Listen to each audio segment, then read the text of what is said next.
दुई बाइक मुहांमुही धक्का जड़े मृत आउ जड़े गुरुतर। गंजाम जिला कोटिनड़ा थाना अंतर्गत डिपल स्कूल निकट में दुई बाइक मुहांमुही धक्का जड़े मृत अन्य जड़े गुरुतर। मृतक जनक हेले आशिका सुनाम साहिर 55 वर्षीय डी प्रसन्न कुमार पात्र। गुरुतर जनक हेले बेणिया ग्रामर शिवराम लेंका बयस 24 वर्ष।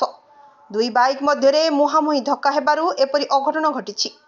सूचना मुताबक श्रीराम लेंका कॉलेज छकरू बाइक जोगे निज ग्राम को फेरुथिबा बेले अपरपटरू आशिकारु पथरा अभिमुखे जाउथिबा डी प्रसन्न कुमार पात्रଙ୍କ बाइक सह मुहांमुही धक्का होइथिला।